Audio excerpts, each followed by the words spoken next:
نحمده ونستعينه ونستغفره ونعوذ بالله من شرور أنفسنا ومن سيئات أعمالنا من يهده الله فلا مضل له ومن يضلل فلا هادي له وأشهد أن لا إله إلا الله وحده لا شريك له وأشهد أن محمدًا عبده ورسوله يا أيها الذين آمنوا اتقوا الله حق تقاته ولا تموتن إلا وأنتم مسلمون يا أيها الناس اتقوا ربكم الذي خلقكم من نفس واحدة وخلق منها زوجها وبث منهما رجالا كثيرا ونساء واتقوا الله الذي تساءلون به والأرحام إن الله كان عليكم رقيبا يا أيها الذين آمنوا اتقوا الله وقولوا قولا سديدا يصلح لكم أعمالكم ويغفر لكم ذنوبكم ومن يطع الله ورسوله فقد فاز فوزا عظيما أما بعد فإن أصدق الحديث كتاب الله وأحسن الهدي هدي محمد صلى الله عليه وسلم وشر الأمور محدثاتها وكل محدثة بدعة وكل بدعة ضلالة وكل ضلالة في النار قال الله عز وجل ونفس وما سواها فألهمها فجورها وتقواها قد أفلح من زكاها وقد خاب من دساها۔ محترم و مکرم حاضرین مجلس، بزرگان دین و ملت، عزیز دوستو اور پردہ نشین ماں و بہنوں، ابھی جو خطبہ حاجہ، خطبہ مسنونہ آپ کے سامنے پڑھا گیا ہے، اللہ کے رسول صلی اللہ علیہ وسلم زندگی بھر اس خطبے کا اہتمام کیا کرتے تھے۔ جب بھی رسول اللہ صلی اللہ علیہ وسلم لوگوں کے درمیان کھڑے ہوتے، کوئی بات رکھنی ہوتی، چاہے جمعہ کا خطبہ ہو، چاہے نکاح کا موقع ہو، یا عام کسی محفل میں، کسی مجلس میں لوگوں کو وعظ و نصیحت کرنی ہو، اس سے پہلے رسول اللہ صلی اللہ علیہ وسلم اس خطبے کو پڑھا کرتے تھے جو آپ کے سامنے پڑھا گیا۔ اس خطبے کے ایک ایک لفظ پر غور کریں تو آپ پائیں گے کہ یہ خطبہ انتہائی جامع خطبہ ہے۔ اس کے شروع میں ہی اللہ کے رسول صلی اللہ علیہ وسلم نفس کے شرور سے اللہ رب العالمین کی پناہ طلب کرتے تھے۔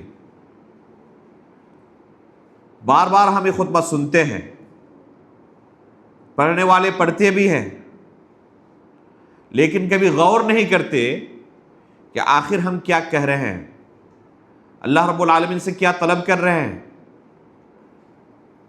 کیا رسول اللہ صلی اللہ علیہ وسلم بار بار ان الفاظ کو دہراتے تھے تو اس کے پیچھے کوئی مقصد نہیں تھا؟ بلا مقصد ایسے ہی اسے دہراتے تھے، صرف فارمیلٹی پورا کرتے تھے؟ یقیناً کوئی بھی عقل مند اللہ کے رسول کے متعلق ایسی بات نہیں کر سکتا۔ یقیناً اس کے پیچھے بہت ہی اہم مقصد تھا اللہ کے رسول کا۔ بار بار اللہ کے رسول جب لوگوں کے سامنے کھڑے ہوتے تو ان جملوں کو دہراتے تھے، ان الحمد للہ نحمدہ ونستعینہ ونستغفرہ ونعوذ باللہ من شرور انفسنا، کہ ہم اللہ رب العالمین سے اپنے نفس کے شرور کے متعلق پناہ طلب کرتے ہیں۔ اللہ کے رسول کی سیرت سے ہمیں یہ تعلیم ملی کہ یہ اتنی خطرناک چیز ہے کہ ہمیں بار بار اللہ رب العالمین سے اس کی پناہ طلب کرنی چاہیے۔ جیسے آپ قرآن کریم کی تلاوت شروع کرتے ہیں تو کس سے شروع کرتے ہیں؟ اعوذ باللہ من الشیطان الرجیم سے بار بار پڑھتے ہیں۔ تو شیطان جس طرح ہمارا ازلی دشمن ہے اور اس دشمن سے ہمیں اللہ رب العالمین کی پناہ کی ضرورت ہے، اللہ رب العالمین کی حفاظت کی ضرورت ہے، اگر اللہ تعالیٰ نے اپنے پناہ میں ہمیں لیا، اللہ تعالیٰ نے ہماری حفاظت کی، تو اس ازلی دشمن سے ہم اپنی حفاظت کر سکتے ہیں، اس کے حملے سے اپنی حفاظت کر سکتے، اپنا دفاع کر سکتے، ورنہ ہمارے لیے مشکل ہے۔ اسی طریقے سے یہ نفس کے جو شرور ہیں یہ ہمارے دشمن ہیں، یہ خارجی دشمن ہے جو ہر شخص کے ساتھ لگا ہوا ہے۔ ایک تو ہوتا ہے کہ باہری دشمن ہے، اس کے لیے ہمیں تیاری کی ضرورت ہے، کسی بھی وقت ہم پر حملہ آور ہو سکتا ہے، ہمیں ختم کر سکتا ہے، تہس نہس کر سکتا ہے۔ اور ایک ہوتا ہے گھر کا دشمن، اس سے بچنا بڑا مشکل ہوتا ہے۔ اگر خانہ جنگی کا انسان شکار ہو جائے، اس کے گھر کے اندر رہنے والے اس کے دشمن ہو جائیں، تو ذرا غور کریں کہ اس کی حالت کیا ہوگی۔ انسان باہر کے دشمنوں سے لڑ سکتا ہے، لیکن اپنے گھر کے دشمنوں سے لڑنا اس کے لیے بڑا مشکل ہے۔ اس لیے کہتے ہیں کہ ایک پرائم منسٹر اور ایک ہائی کورٹ کا جج بھی اپنی بیوی کے سامنے بھیگی بلی بنا رہتا ہے۔ وہ جانتا ہے کہ اس کے سامنے کوئی حجت قائم نہیں چلے گی، اس کے سامنے جتنے خاموشی کے ساتھ رہے اتنا ہی زندگی بہتر چلے گی۔ تو انسان اپنے ماتحت رہنے والے لوگوں کے ساتھ، جس کے ساتھ ہمیشہ اس کا اٹھنا بیٹھنا لگا رہتا ہے، ان کے ساتھ جتنے تعلقات اچھے ہوں گے زندگی اتنی بہتر گزرے گی۔ نفس، دل، اللہ رب العالمین نے ہر باڈی کے اندر، ہر جسم کے اندر تیار کیا، پیدا کیا ہے۔ قرآن کریم میں اللہ رب العالمین نے بیان کیا، جو آیتیں آپ کے سامنے پڑھی گئیں، وَنَفْسٍ وَمَا سَوَّاهَا فَأَلْهَمَهَا فُجُورَهَا وَتَقْوَاهَا قَدْ أَفْلَحَ مَنْ زَكَّاهَا وَقَدْ خَابَ مَنْ دَسَّاهَا۔ کہ اللہ رب العالمین نفس کی قسم کھاتے ہوئے فرما رہے ہیں کہ نفس کی قسم، جو اللہ رب العالمین نے اسے بہترین طریقے سے پیدا کیا، یہ اللہ رب العالمین نے ہمارا ڈھانچہ کتنا خوبصورت تیار کیا ہے۔ ایک انسان کو اللہ رب العالمین نے شکل و صورت عطا کی، انتہائی خوبصورت اللہ رب العالمین نے اسے ایک ڈھانچہ دیا۔ تو اسی طرح اللہ رب العالمین نے ایک انسان کے جسم کے اندر اس کے نفس کو رکھا، اس کے دل کو رکھا۔ اللہ رب العالمین اس کی قسم کھا رہے ہیں، اور کیا آگے فرما رہے ہیں؟ وَنَفْسٍ وَمَا سَوَّاهَا فَأَلْهَمَهَا فُجُورَهَا وَتَقْوَاهَا۔ اللہ رب العالمین نے اس نفس کے اندر، اس دل کے اندر الہام کر دیا کہ یہ فسق و فجور کا راستہ ہے، اور یہ تقوی و پرہیزگاری کا راستہ ہے۔ ہر نفس کے اندر اللہ تعالیٰ نے ڈال دیا۔ اللہ رب العالمین نے اس آیت کے اندر واضح لفظوں میں بیان کر دیا کہ جو بھی شخص اس دنیا میں جنم لیتا ہے، اس کے نفس کے اندر اللہ رب العالمین نے یہ ڈال دیا ہے کہ یہ تمہارے لیے فسق و فجور کا راستہ ہے، ان چیزوں کو اختیار کرو گے تو تمہارا یہ نفس گندا ہو جائے گا، یہ نفس میلا ہو جائے گا، اور ان چیزوں کو اختیار کرو گے تو یہ بڑا صاف ستھرا رہے گا۔ یہ اللہ رب العالمین نے ہر نفس کے اندر ڈال دیا ہے۔ قد افلح من زکاها وقد خاب من دساها۔ اب بڑا ہونے کے بعد اگر اس نفس کے تزکیے کے پیچھے کوئی شخص لگا رہتا ہے کہ کیسے اس کو پاک صاف رکھا جائے، ان تمام گندگیوں سے اس کی حفاظت کی جائے جو اسے گندا کر سکتی ہے، تو یہ بندہ کامیاب ہو جائے گا۔ جیسے آپ ایک صاف ستھرا کپڑا پہن کے گھر سے باہر نکلیں، مسجد کے لیے آ رہے ہیں، برسات کا موسم ہے، سڑک پر جگہ جگہ پر پانی جمع ہے، کہیں کیچڑ ہو گیا ہے، تو آپ کوشش کرتے ہیں کہ ایک دھبا بھی اس گندے پانی کا، اس کیچڑ کا آپ کے اس سفید لباس پر نہ پڑے۔ جیسے ہی کوئی دھبا پڑا تو کیا ہو جائے گا؟ یہ گندا ہو جائے گا۔ تو اسی طریقے سے اس نفس کی حفاظت کی ہمیں ضرورت ہے۔ کن چیزوں سے؟ ان تمام چیزوں سے جو اسے گندا کر دے۔ اگر ہم نے حفاظت کی، اس کے تزکیے پر محنت کی، تو ہم کامیاب ہوں گے۔ قد افلح من زکاها وقد خاب من دساها۔ اور اگر اس کی طہارت و پاکیزگی کی طرف کسی نے توجہ نہیں دی اور دنوں رات اس کو گندا کرتا رہا تو یہ برباد ہو جائے گا، تباہ ہو جائے گا، ہلاک ہو جائے گا، اور پھر اس کا انجام بڑا بھیانک ہوگا، بڑا برا ہوگا۔ تو یہ آیتیں جو اللہ رب العالمین نے قرآن کریم کے اندر ذکر کی ہیں، بالکل واضح ہے کہ جب ایک انسان اس دنیا میں جنم لیتا ہے تو اس کے جسم میں ایک دل ہوتا ہے، ایک نفس ہوتا ہے، یہ ہر ایک کے ساتھ ہے۔ اللہ رب العالمین نے یہ جو پورا جسم ہمارا پیدا کیا ہے، تیار کیا ہے، تو ہر عضو کا ایک کام ہے۔ اللہ رب العالمین نے عقل دی ہے، اللہ رب العالمین نے آنکھ دی ہے، زبان دی ہے، کان دیا ہے، ہاتھ دیا ہے، پیٹ دیا ہے، اس کا ایک ڈائجسٹو سسٹم ہے، ہاضمے کا سسٹم ہے، ایک پیر دیا ہے، اس کا کچھ کام ہے۔ آپ دیکھیں کہ جسم کے جتنے اعضاء ہیں ہر عضو کا کچھ نہ کچھ کام ہے یا نہیں؟ اگر یہ ہاتھ کام کرنا بند کر دے، مان لیں کہ کسی کو پولیو ہو گیا ہے، دیکھے ہوں گے آپ نے، بہت سارے لوگ ہوتے ہیں جو پولیو کے شکار ہو جاتے ہیں، ہاتھ کام کرنا بند کر دیتا ہے، شلل ہو جاتا ہے۔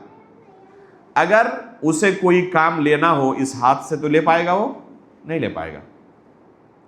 کسی کی آنکھوں کی روشنی چلی گئی ہو، اگر وہ دیکھنا چاہے تو دیکھ پائے گا؟ نہیں دیکھ پائے گا۔ وہ عضو اللہ رب العالمین نے اسے دیا تھا، ایک بڑی نعمت اسے دی تھی، لیکن کسی حادثے کا شکار ہونے کی وجہ سے کیا ہو گیا؟ وہ اس نعمت سے محروم ہو گیا۔ اب وہ عضو کام نہیں کر رہا ہے، تو اس کا جو کام تھا اس کام کو کرنے میں اسے بڑی پریشانی ہوگی، وہ کر نہیں پائے گا اب صحیح طریقے سے۔ اب وہ دیکھ نہیں پائے گا اگر قوت بینائی چلی گئی، اگر سننے کی قوت جو کان کی تھی اب یہ کام کرنا اگر بند کر دے تو وہ سن نہیں پائے گا۔ تو اسی طرح دل اللہ رب العالمین نے پیدا کیا ہے اور اس کے بھی کچھ کام ہیں، یہ بغیر کسی کام کے اللہ تعالیٰ نے پیدا نہیں کیا۔ جس طرح دوسرے اعضاء ہیں جسم کے، ان کے کچھ کام ہیں اور ان سے ہم کام لیتے ہیں، اسی طرح دل ہے، یہ بھی بڑا قیمتی عضو ہے۔ بلکہ اگر کہا جائے تو پورے جسم کے اندر اگر سب سے قیمتی کوئی عضو ہے، کوئی انگ ہے جسم کا، تو وہ کیا ہے؟ وہ دل ہے۔ اللہ کے رسول صلی اللہ علیہ وسلم نے خود اسے بیان کیا ہے۔ اللہ کے رسول صلی اللہ علیہ وسلم فرماتے ہیں، الا ان فی الجسد مضغۃ اذا صلحت صلح الجسد كله واذا فسدت فسد الجسد كله الا وهي القلب الا وهي القلب الا وهي القلب۔ اللہ کے رسول صلی اللہ علیہ وسلم فرماتے ہیں کہ آگاہ ہو جاؤ، یہ جو تمہارا جسم ہے نا، اس جسم کے اندر ایک ٹکڑا ہے، الا ان فی الجسد مضغۃ، ایک ٹکڑا ہے اس جسم کے اندر، اذا صلحت صلح الجسد كله، اگر یہ ٹکڑا صحیح سالم رہا تو پورا جسم صحیح سالم رہے گا، واذا فسدت فسد الجسد كله، اور اگر یہ ٹکڑا فاسد ہو گیا، خراب ہو گیا، تو صرف وہی خراب نہیں ہوگا، وہ پورے جسم کو خراب کر دے گا۔ اگر وہ ٹکڑا صحیح سالم رہا تو آنکھ کو استعمال کرے گا کس کام کے لیے؟ اچھی چیزوں کو دیکھنے کے لیے۔ وہ کان کو استعمال کرے گا اللہ رب العالمین کے کلام کو سننے کے لیے۔ وہ ہاتھ کو استعمال کرے گا صدقات و خیرات اور دوسرے غریب و فقیر کی مدد کے لیے۔ وہ پیر کو استعمال کرے گا مسجد کی طرف لے جانے کے لیے۔ لیکن وہی ٹکڑا اگر فاسد ہو گیا تو اس آنکھ کو استعمال کرے گا گندی جگہوں پر نظر ڈالنے کے لیے، جن چیزوں پر نظر ڈالنا اللہ رب العالمین نے حرام قرار دیا ہے۔ اس کان کو استعمال کرے گا ان چیزوں کے سننے کے لیے جن کا سننا حرام ہے، گانے بجانے، غیبت، چغلی، اور ان چیزوں کے سننے میں ہی اسے لذت ملے گی۔ قرآن کی تلاوت سے اسے لذت نہیں ملے گی پھر، کیونکہ کیا ہوا ہے؟ اصل جو عضو ہے نا، دل ہے نا، وہ فاسد ہو چکا ہے۔ وَإِذَا فَسَدَتْ فَسَدَ الْجَسَدُ كُلُّهُ، یہ پیارے نبی صلی اللہ علیہ وسلم کا فرمان ہے۔ کہ اگر وہ عضو، وہ انگ فاسد ہو گیا تو پورا کا پورا جسم فاسد ہو جائے گا، برباد ہو جائے گا۔ بظاہر دیکھ کر لگے گا تو یہ تو صحیح سالم ہے، اس میں کوئی بیماری نہیں ہے، لیکن پورا جسم بیمار ہو چکا ہے۔ تو یہ پورے جسم کے اندر سردار کی حیثیت رکھتی ہے۔ اگر وہ عضو صحیح سالم ہے، پورا جسم آپ کا صحیح سالم، اور وہ عضو اگر فاسد ہو گیا تو پورا جسم آپ کا فاسد ہو جائے گا۔ قد افلح من زکاہا وقد خاب من دساہا۔ اگر کسی نے اس نفس کی اصلاح اور تزکیے کی کوشش کی، اسے صحیح سالم رکھا، اسے گندا ہونے سے، ناپاک ہونے سے محفوظ کیا، تو پھر وہ کامیاب ہو جائے گا۔ اور اگر اسے ان تمام چیزوں میں ملوث ہونے دیا جو اسے ناپاک کر دے، گندا کر دے، میلا کر دے، کچیلا کر دے، تو پھر وہ کبھی کامیاب نہیں ہو سکتا۔ اسی وجہ سے اللہ کے رسول صلی اللہ علیہ وسلم بار بار ہر خطبے میں یہ دعا کیا کرتے تھے، نعوذ باللہ من شرور انفسنا ومن سیئات اعمالنا، کہ ہم اللہ رب العالمین کی پناہ طلب کرتے ہیں، کس سے؟ من شرور انفسنا، اپنے نفس کے شرور سے۔ یہ نفس اگر شر پر آمادہ ہو جائے تو پھر انسان تباہ و برباد ہو جاتا ہے۔ اگر یہ نفس تقوی و پرہیزگاری پر آمادہ ہو تو پھر اس کی دنیا و آخرت سنور جاتی ہے۔ آپ صحابہ اکرام کی زندگی پر نظر ڈالیں، اللہ کے رسول صلی اللہ علیہ وسلم کے اس دنیا میں تشریف لانے سے پہلے، رسول اللہ صلی اللہ علیہ وسلم کی بعثت سے پہلے ان کی زندگی کیسے گزرتی تھی؟ انتہائی ظالم، پوری دنیا کے اندر سب سے سفاک تھے، چھوٹی چھوٹی باتوں پر کسی کو قتل کر ڈالتے تھے۔ قتل کرنا کوئی بہت بڑا جرم نہیں تھا ان کے ہاں۔ چھوٹی چھوٹی بات پر جنگ ایک بار شروع ہو گئی تو کتنے دنوں تک چلتی؟ 1 مہینے، 2 مہینے، سال، 2 سال، 100 سال تک بعد جنگیں چلتی تھی۔ ایک ایسی قوم جو ہر طریقے سے ظلمت اور تاریکی اور بربریت کے اندر زندگی گزار رہی تھی، اللہ کے رسول صلی اللہ علیہ وسلم کو ایسے لوگوں کی اصلاح کے لیے اللہ رب العالمین نے دنیا میں بھیجا۔ اور دیکھیں ایسے لوگوں کا علاج اللہ کے رسول صلی اللہ علیہ وسلم نے کیسے کیا۔ نفس پرستی کا علاج کیسے کرنا ہو، اگر جاننا ہے تو اللہ کے رسول کی سیرت پڑھ لیں، صحابہ اکرام کی سیرت پڑھ لیں کہ کیسے ان حضرات نے اپنے نفس کا تزکیہ کیا، اپنے نفس کا علاج کیا، جو ایک زمانے میں نفس پرستی کے دلدل میں ڈوبے ہوئے تھے۔ جو بھی ان کا نفس کہتا اس کی غلامی میں لگ جاتے، صحیح اور غلط کی کوئی تمیز نہیں تھی، یہاں تک کہ اپنے لخت جگر کو، اپنی بیٹی کو اپنے ہاتھوں سے زندہ دفن کر دیتے تھے۔ قساوت قلبی، ایک انسان کا نفس کتنا سخت ہو سکتا ہے اس کا اندازہ لگائے کہ قساوت قلبی اس حد تک پہنچ جاتی کہ اپنے ہاتھوں سے اپنی لخت جگر کو زندہ دفن کر دیتے۔ اس قدر بھی انسان قساوت قلبی کا شکار ہو سکتا ہے۔ ایک ایسے ماحول میں رسول اللہ صلی اللہ علیہ وسلم نے ان کے درمیان اسلام کا پرچار شروع کیا، کلمہ لا الہ الا اللہ کی دعوت دینی شروع کی۔ اور جب یہ اسلام کے سایہ تلے آئے، اللہ کے رسول صلی اللہ علیہ وسلم کی تربیت میں آئے، تو کیسے ان کی زندگی بدلی، گناہوں سے کس طرح اپنے آپ کو دور کیا۔ وہی لوگ جو چند دنوں پہلے جن کے زمانے کو زمانہ جاہلیت کہا جاتا تھا، اسے ہم کیا کہتے ہیں؟ زمانہ جاہلیت کہتے ہیں، وہی لوگ دنیا کے سب سے افضل ترین لوگ بن گئے، دنیا کے سب سے افضل ترین۔ یہ گواہی کس نے دی ہے؟ عام لوگوں نے؟ اللہ رب العالمین نے قرآن کریم کے اندر 7ویں آسمان کے اوپر سے کس چیز کی گواہی دی؟ ان کے دلوں کی گواہی دی۔ کیا فرمایا اللہ تعالیٰ نے قرآن کریم میں ان صحابہ اکرام کے بارے میں؟ اولئک الذین امتحن اللہ قلوبہم للتقوی۔ یہ دیکھیں کہ اگر یہی نفس گندا ہو جائے، میلا کچیلا ہو جائے، تو اپنے ہاتھوں سے اپنی بیٹی تک کو قتل کر سکتا ہے۔ وہی کر رہے تھے وہ لوگ، لیکن جب وہی نفس پاک و صاف ہو گیا، ہر طریقے کے میل و کچیلے سے ایک دم صاف ستھرا ہو گیا، تو اللہ رب العالمین عرش کے اوپر سے ان کے دلوں کے متعلق گواہی دے رہے ہیں، اولئک الذین امتحن اللہ قلوبہم للتقوی، یہ وہ نفوس قدسیہ ہیں جن کے دلوں کو اللہ رب العالمین نے تقوی و پرہیزگاری کے لیے چن لیا ہے، جن کا امتحان لے لیا ہے۔ فعلم ما فی قلوبہم، دوسری آیت میں فرمایا کہ ان کے دلوں کے اندر جو تقوی و پرہیزگاری ہے، طہارت ہے، ان کے دل کتنے پاک صاف ہیں، اللہ رب العالمین نے ان کے دلوں کے بارے میں جان لیا ہے۔ تو یہ دل پورے جسم کا سردار ہے، یہ نفس پورے جسم کا سردار ہے۔ اگر یہ نفس ہمارا صحیح سالم رہا تو ہم دنیا و آخرت ہر جگہ کامیابی حاصل کر سکتے ہیں، اور یہ نفس اگر گندا ہو گیا، اس نفس پرستی کے پیچھے ہم پڑ گئے، تو ہمیں کسی باہری دشمن کی ضرورت نہیں ہے، یہی ہمیں تباہ و برباد کرنے کے لیے کافی ہے۔ قرآن کریم میں اللہ رب العالمین نے جنت کا وعدہ کن لوگوں کے لیے کیا ہے؟ اللہ رب العالمین کے کلام کو سنیں، قرآن کریم میں 30ویں پارے میں آپ پڑھتے ہیں، اللہ رب العالمین کا ارشاد ہے فَأَمَّا مَنْ خَافَ وَأَمَّا مَنْ خَافَ مَقَامَ رَبِّهِ، آگے کیا ہے؟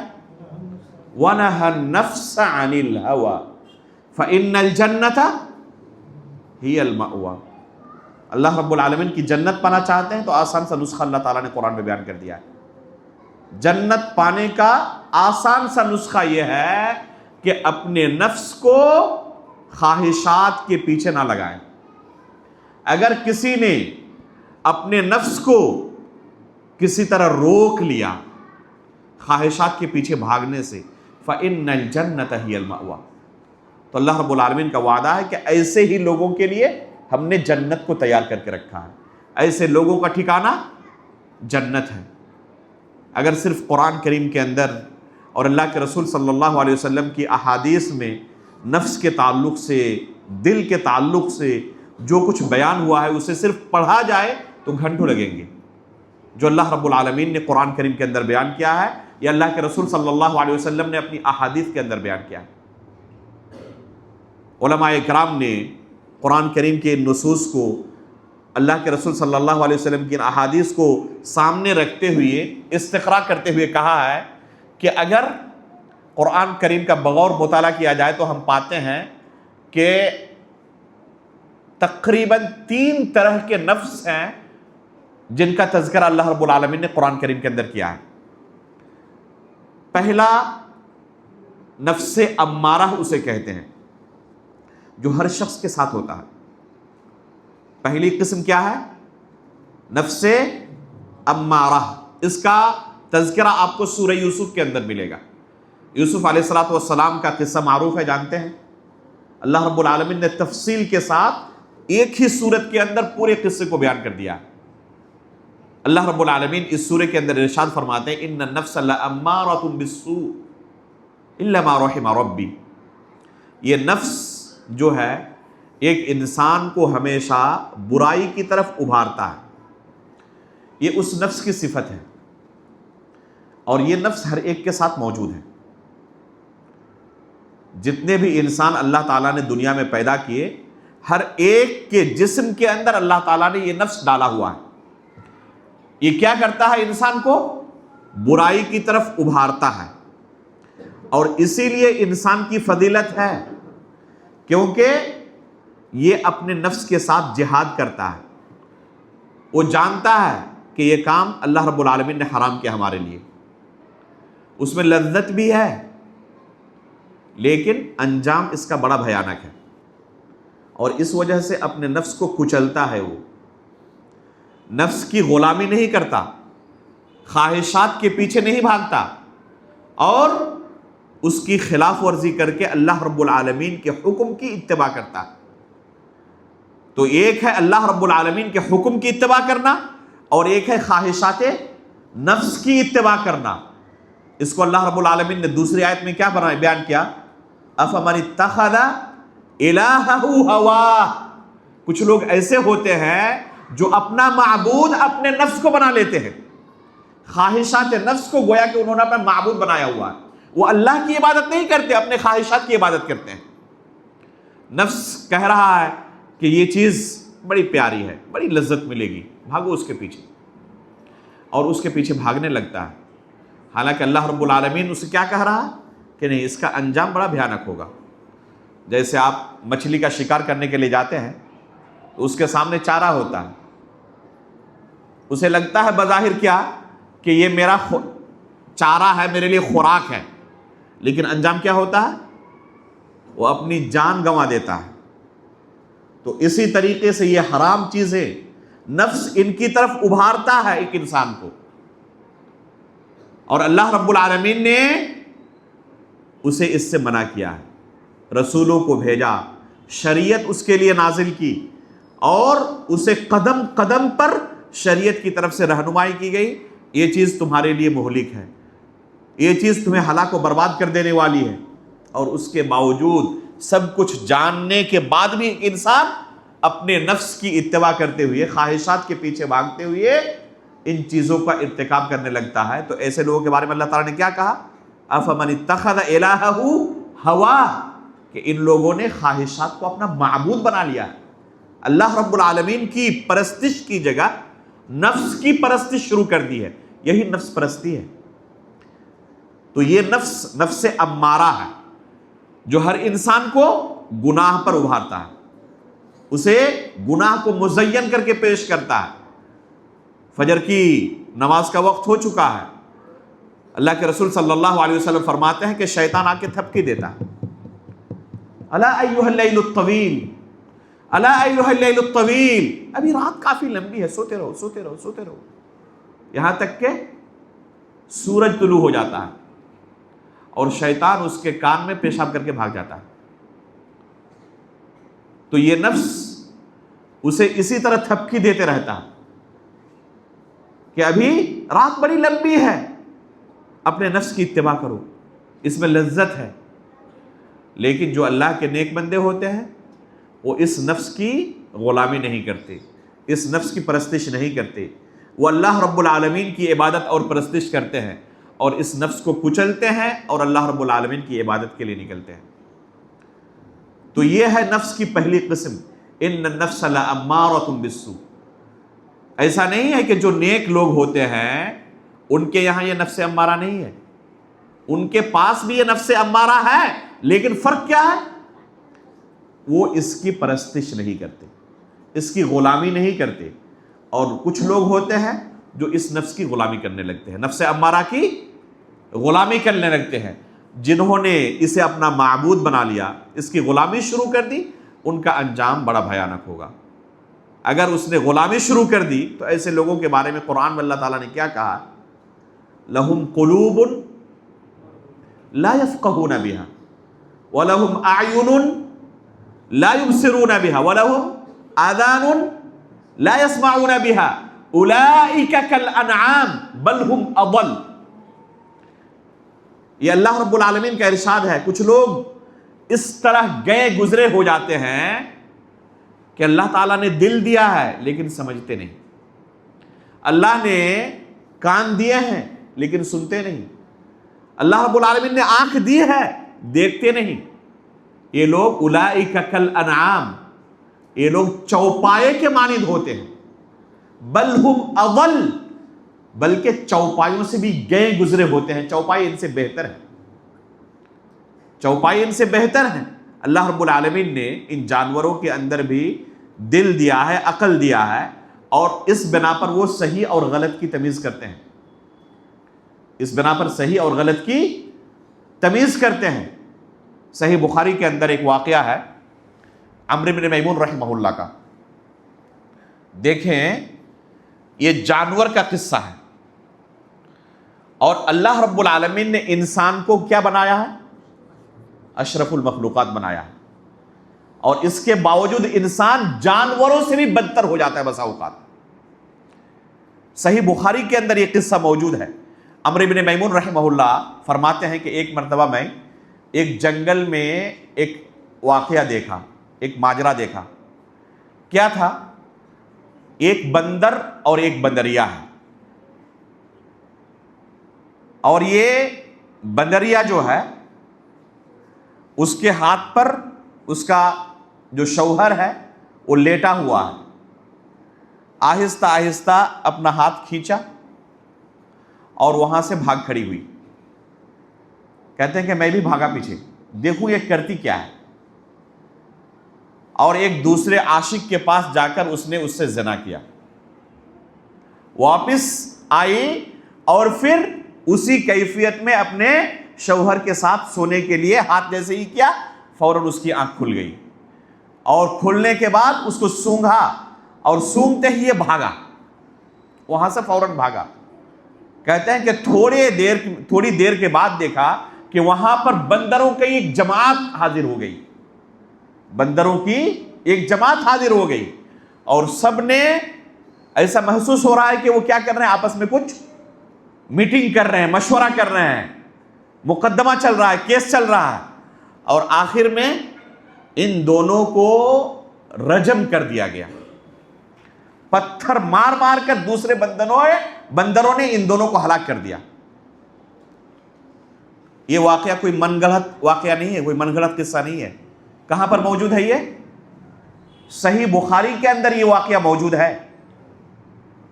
اللہ رب العالمین نے ان بندروں کے دلوں کے اندر بھی اس زنا کی قباحت کو اور حرمت کو اس طرح ڈال دیا ہے کہ کسی بھی انسان کے اندر اگر قلب سلیم ہو, الا من اتى الله بقلب سلیم, اللہ تعالیٰ نے قرآن میں کہا ہے, یوم لا ينفع مال ولا بنون الا من اتى الله بقلب سلیم. قیامت کے دن یہ مال, یہ بیٹے کوئی فائدہ نہیں دیں گے.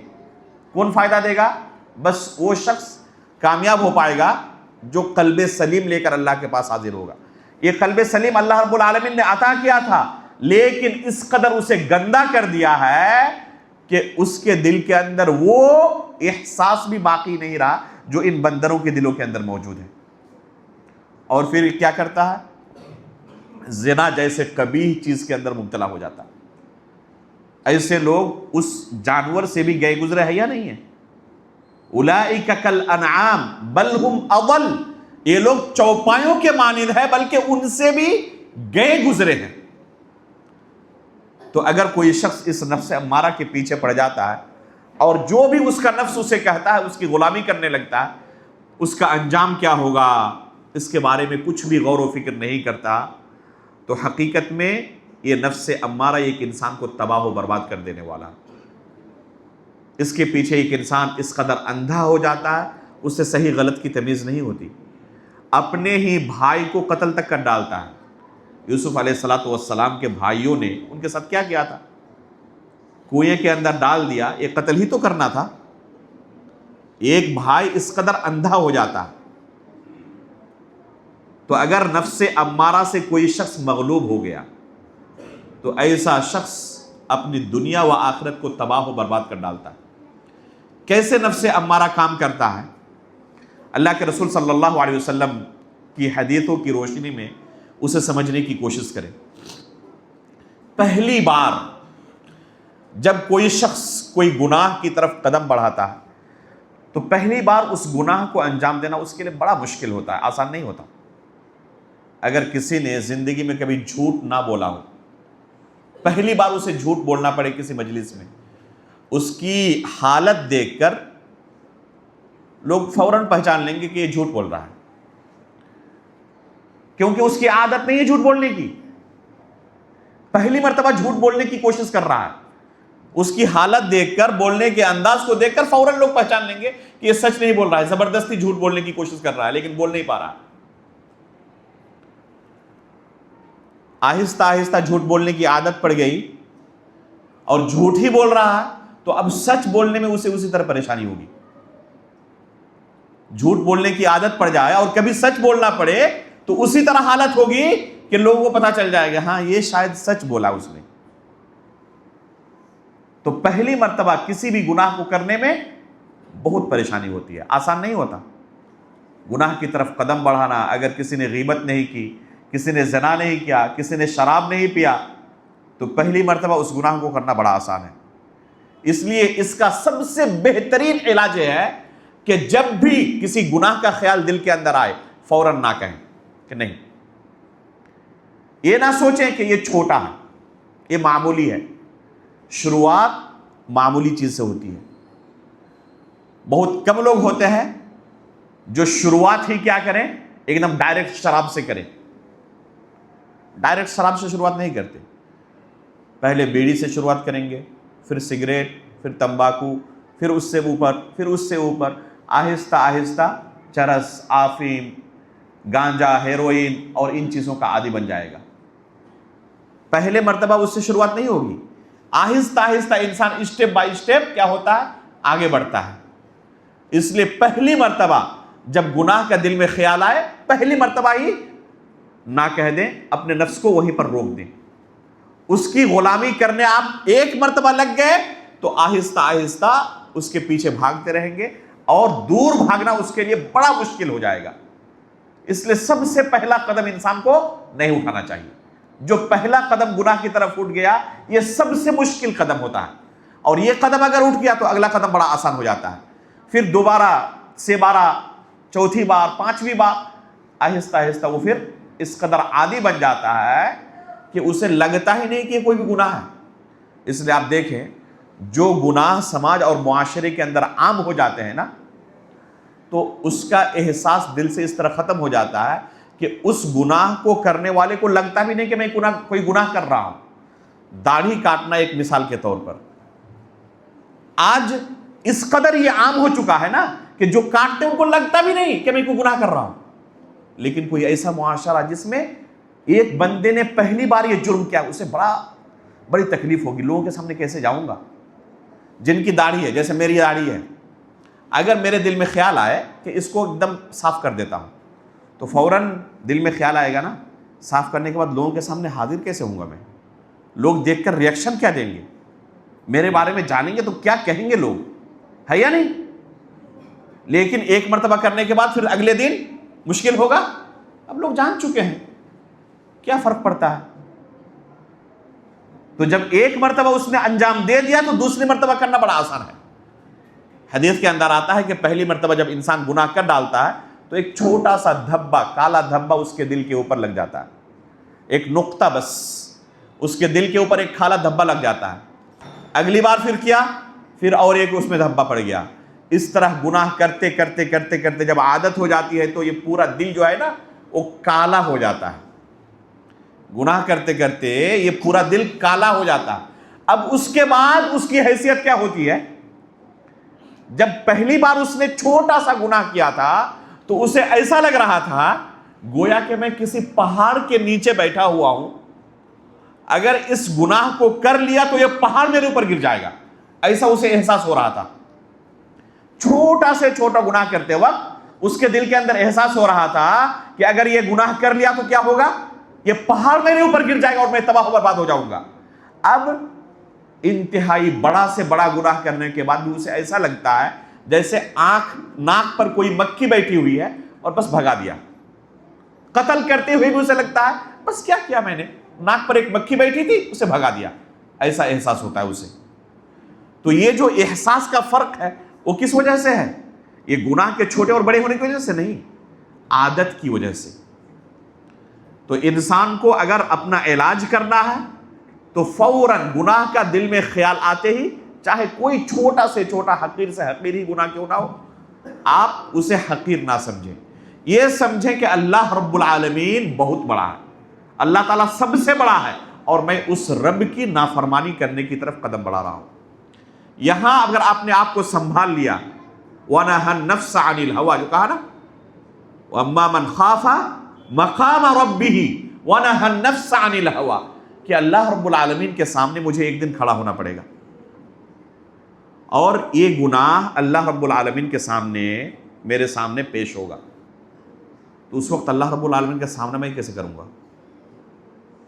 اگر کسی بڑی شخصیت کے سامنے آپ نے کوئی جرم کیا ہے اور لوگوں کے مجمع میں کسی بڑی شخصیت کے سامنے آپ کے اس جرم کا تذکرہ کیا جائے آپ کو کھڑا کر کے، تو آپ کو کیسا لگے گا؟ آپ شرم سے پانی پانی ہو جائیں گے، ایسا لگے گا کہ زمین دھس جائے میں اس میں سما جاؤں. اور غور کریں، اللہ رب العالمین کے سامنے انسانوں کی پیشی ہوگی، پوری دنیا کے لوگوں کے سامنے اللہ رب العالمین کے سامنے ہمیں حاضر کیا جائے گا، اور ہمارے گناہ کے بارے میں پوری دنیا کے لوگوں کے سامنے اگر بیان کیا جائے تو کس قدر ذلت اور رسوائی کا سامنا ہوگا. تو اگر اس منظر کو سوچ کر کوئی شخص ڈر گیا، وَأَمَّا مَنْ خَافَ مَقَامَ رَبِّهِ، کہ اللہ رب العالمین کے سامنے مجھے کھڑا ہونا پڑے گا اور مجھے اپنے اعمال کا حساب دینا پڑے گا. ذرے کے برابر نیکی کی ہوگی اسے بھی دیکھا جائے گا، اور ذرے کے برابر گناہ کیا ہوگا اسے بھی سب کے سامنے اسکرین پر پیش کر دیا جائے گا. تو اس منظر کو سوچ کر اگر کوئی شخص ڈر گیا اور پھر کیا کیا، وَنَهَا النَّفْسَ عَنِ الْهَوَىٰ، نفس پر کنٹرول کر لیا، اس نے نفس پر غالب آ گیا، نفس کے سامنے مغلوب نہیں ہو گیا، نفس پرستی شروع نہیں کر دی، نفس کی غلامی شروع نہیں کر دی، بلکہ نفس کو اپنے کنٹرول میں کر لیا. تو فَإِنَّ الْجَنَّةَ هِيَ الْمَأْوَىٰ، اللہ رب العالمین نے ایسے ہی لوگوں کے لیے جنت تیار کر کے رکھی ہے. تو یہ ہے نفس امارہ، ہر نفس کے ساتھ لگا ہوا ہے، اور جو جتنے زیادہ نیک ہوتے ہیں شیطان ان کے پیچھے اتنی ہی زیادہ کوشش کرتا ہے. جو لوگ پہلے سے بگڑے ہوئے ہیں، شیطان کو ان کے پیچھے لگنے کی ضرورت ہے؟ اپنی انرجی وہاں صرف کرنے کی ضرورت ہے؟ وہاں پر شیطان کو اپنی انرجی صرف کرنے کی ضرورت نہیں ہے. جانتا ہے کہ صبح اٹھے گا اور سب سے پہلے نماز نہیں پڑھے گا، موبائل لے کر گانے بجانا شروع کر دے گا، تو اس کے پیچھے انرجی کیا صرف کرے؟ ان کے پاس جائیں جن کے بارے میں ڈر ہے کہ تہجد کے لیے اٹھیں گے، یہ فجر کی نماز کے لیے اٹھیں گے، تو ان کو تھپکی دینے کی ضرورت ہے، ان کو سلانے کی ضرورت ہے. تو جو جتنے نیک بندے ہوتے ہیں شیطان ان کے پیچھے اتنی ہی زیادہ کوشش کرتا ہے. تو اسی سے اپنے آپ کو بچانے کی ضرورت ہے، اسی نفس کے پیچھے بھاگنے سے اپنے آپ کو بچانے کی ضرورت ہے، اسی نفس سے لڑنے کی ضرورت ہے. تو اس نفس کو کیا کہتے ہیں؟ نفس امارہ. ان النفس لامارۃ بالسوء، کہ یہ نفس ایک انسان کو برائی کی طرف دھکیلنے والا ہوتا ہے، حکم دینے والا ہوتا ہے. دوسری قسم ہے نفس لوامہ. یہ مومن کے پاس بھی اور منافق اور کافر کے پاس بھی، لیکن مومن کے لیے دنیا میں ہے اور منافق و کافر کے لیے آخرت میں. فرق بس اتنا ہے. لوامہ کا کیا معنی ہے؟ لوامہ کا معنی ہے ملامت کرنے والا. اگر یہ نفس بھی کسی کے پاس ہے تب بھی رحمت ہے. ایک شخص نے نفس سے مغلوب ہو کر کسی گناہ کو انجام دے دیا. آپ دکاندار ہیں، آپ کی دکان میں کوئی بندہ سامان خریدنے کے لیے آیا، آپ دیکھ رہے ہیں کہ اس کی توجہ ترازو کی طرف نہیں ہے. 1 کلو کی جگہ پہ آپ نے 950 گرام اسے تول کر دے دیا، اس نے دیکھا نہیں. آپ ٹرین میں سفر کر رہے ہیں اور ٹی ٹی آئی فوراً بھاگ گئے واش روم کی طرف، اور ٹی ٹی چلے گی، آپ کو پکڑ نہیں پائی، اور آپ آ کے اپنے ساتھیوں کے درمیان اپنی ہوشیاری کے بخان کر رہے ہیں اور کہہ رہے ہیں کہ اس طرح میں نے چکما دے دیا، اور خوب خوش ہو رہے ہیں. تو یہ جو نفس لوامہ ہے یہ بھی آپ کا مردہ ہو چکا ہے. گناہ کرنے کے بعد ایک انسان کو ملامت نہ ہو، بلکہ گناہ کرنے کے بعد خوشی محسوس ہو، تو حقیقت میں یہ بہت افسوس کی بات ہے. نفس لوامہ کسے کہتے ہیں؟ نفس لوامہ کہتے ہیں کہ گناہ ہو جانے کے بعد نفس ملامت کرے کہ یہ تم نے اچھا نہیں کیا، یہ بڑا غلط تم نے کام کیا ہے. ایک بندہ زنا کی طرف جا رہا ہے، زنا کرنے کے بعد مطمئن نہیں ہے، یہ تم نے اچھا کام نہیں کیا، یہ بڑا غلط کام تم نے کر دیا. تو اگر یہ نفس ملامت کر رہا ہے، اس بات کی دلیل ہے کہ ابھی یہ مردہ نہیں ہو چکا ہے، ابھی بھی زندہ ہے، اس وجہ سے خوشی نہیں محسوس ہو رہی ہے. بے چین ہے دل. کسی کو ٹھگ لیا ہے تو ٹھگنے کے بعد دل مطمئن نہیں ہے، چین کے ساتھ نہیں رہ پا رہا ہے، اس کو نیند نہیں آ رہی ہے کہ میں نے آج ایک بندے کو ٹھگ لیا ہے. تو اگر ملامت کر رہا ہے دل تو ابھی بھی رحمت کی علامت موجود ہے کہ یہ نفس مردہ نہیں ہو چکا ہے. اگر ملامت کرنے والا دل اس کے پاس موجود ہے، لا اقسم بیوم القیامہ ولا اقسم، کیا کہا اللہ تعالیٰ نے؟ ولا اقسم بالنفس اللوامہ. یہی نفس لوامہ ہے. اللہ رب العالمین نے قرآن کریم کے اندر اس نفس کی قسم کھایا کہ نفس لوامہ کی ہم قسم کھاتے ہیں. تو یہ نفس لوامہ ہے، اسے ملامت کر رہا ہے، اسے چین نہیں مل رہا. اب اسے چین نہ ملے تو کیا کرے گا؟ وہ فوراً اس نفس کی طہارت کی طرف بھاگے گا. ابھی ہم نے صحابہ اکرام کی مثال دی. یہ ایک زمانہ ان کی زندگی کا گزرا تھا، زنا کے اندر اس قدر مبتلا تھے کہ ایک ہی خاتون سے کئی بھائی زنا کیا کرتے تھے. عام چیز تھی. صحیح بخاری کے اندر اما عائشہ رضی اللہ تعالیٰ عنہ فرماتی ہیں، صحیح بخاری کے اندر حدیث موجود ہے کہ زمانہ جاہلیت کے اندر نکاح کا سسٹم کیا تھا، ایک خاتون کئی مردوں سے رشتے قائم کرتی. جب حاملہ ہو جاتی اور بچے کی ولادت ہوتی تو جتنے لوگوں سے اس نے زنا کی تھی ان تمام کو حاضر ہونے کا حکم دیتی، اور ان میں سے کسی ایک کی طرف اشارہ کر کے کہہ دیتی یہ بچہ تمہارا ہے. اسے انکار کی گنجائش نہ ہوتی. یہ طریقہ رائج تھا. ایک ہی خاتون کے ساتھ کئی لوگ منہ کالا کرتے تھے.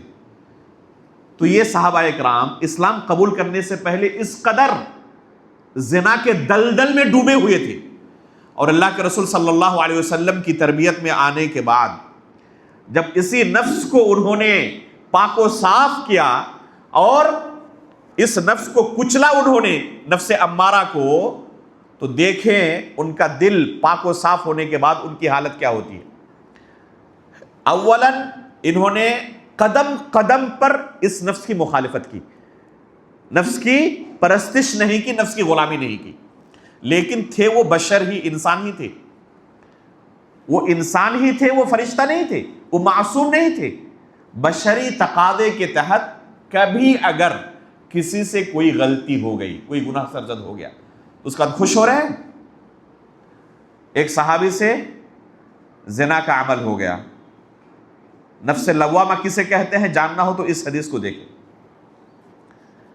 ایک خاتون سے زنا کا عمل سرزد ہو گیا.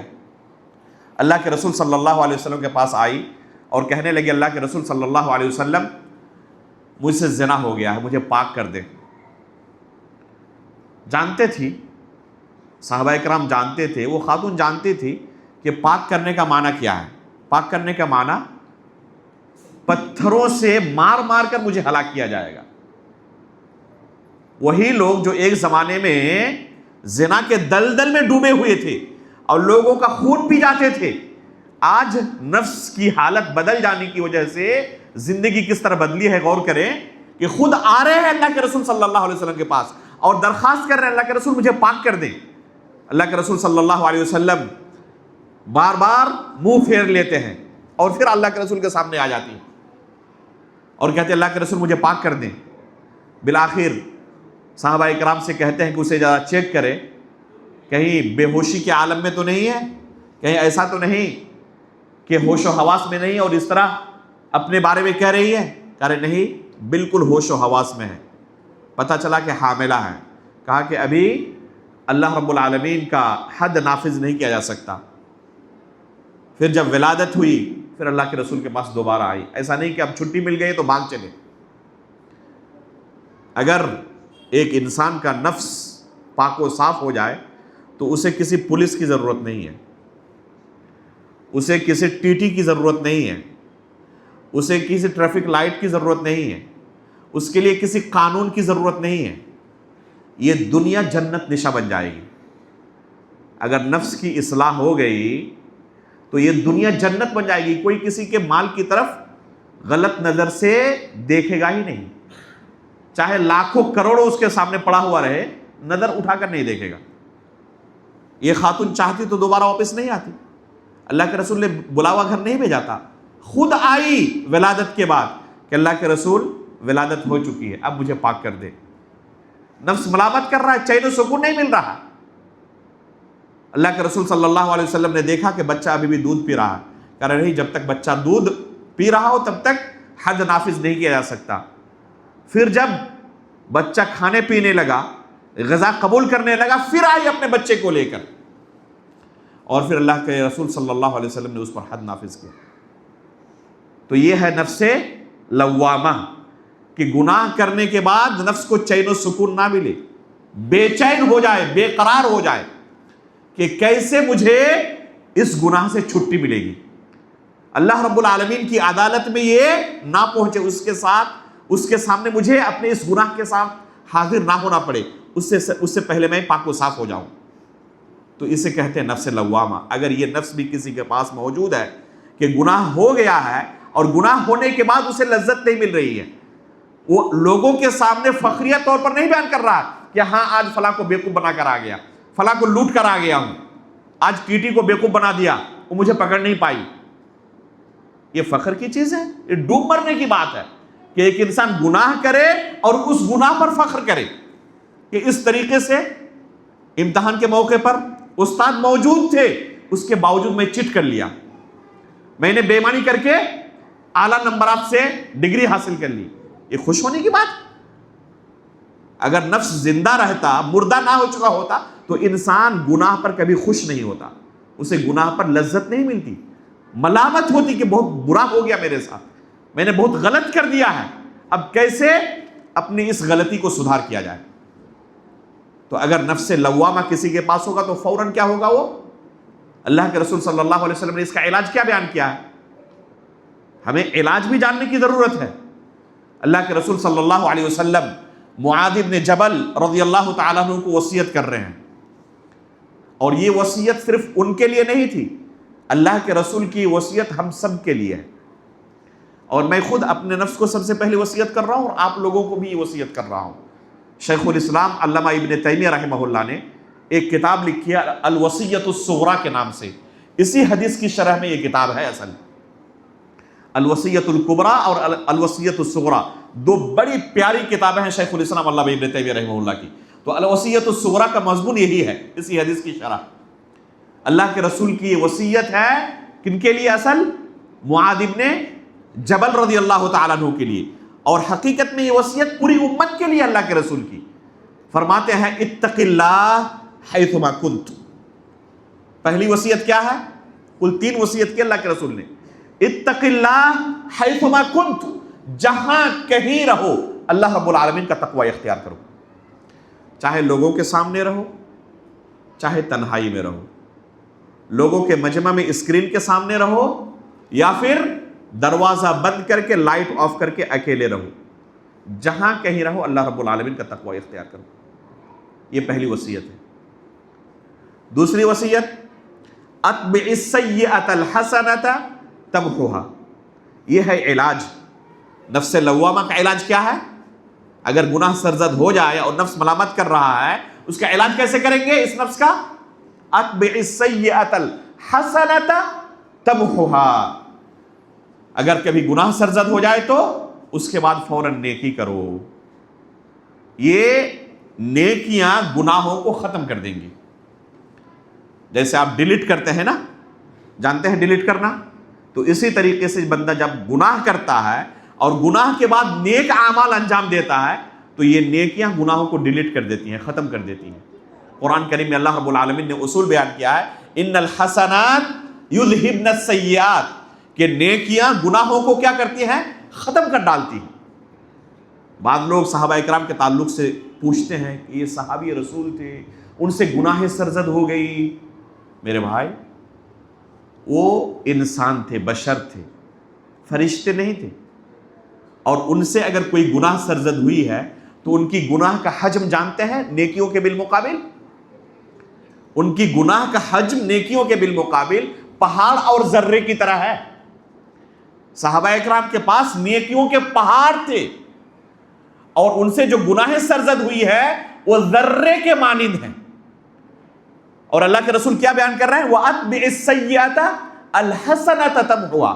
کبھی اگر گناہ سرزد ہو جائے نا تو اس کے بعد نیک کام کیا کرنا، نیک عمل کیا کرنا. یہ نیکیاں گناہوں کو ختم کر ڈالیں گی.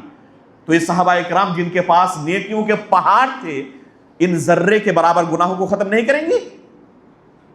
تو اگر کوئی شخص گناہ سرزد ہو جائے اور نفس ملامت کر رہا ہے، سب سے بہترین علاج کیا اس کا؟ اس کے بعد نیک عمل شروع کر دے. شیخ عبد المحسن العباد حفظہ اللہ کے توسط سے ایک واقعہ ساتھیوں کے درمیان مشہور تھا. کیا ہوا؟ ایک بندہ فجر کی نماز کے لیے مسجد گیا تو اس کی جماعت چھوٹ گئی. عادت نہیں تھی فجر کی جماعت چھوٹ جائے.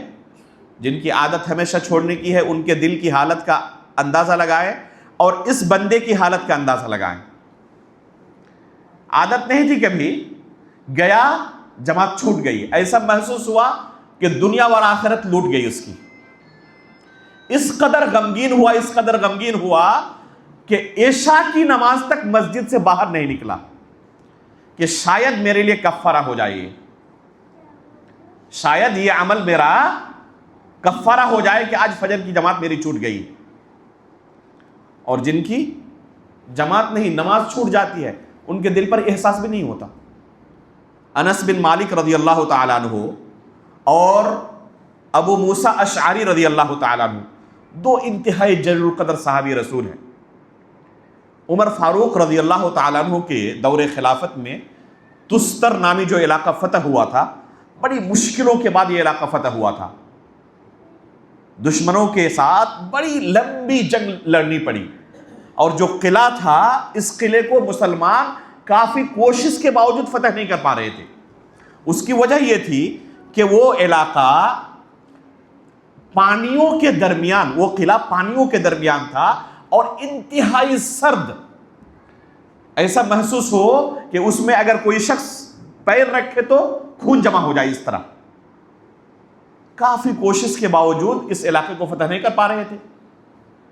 تو پھر آخر ان کے درمیان یہ مشورہ ہوا کہ اس کا ایک اچھا طریقہ یہ ہے کہ فجر سے پہلے کا وقت چنا جائے اس قلعے پر حملہ کرنے کے لیے.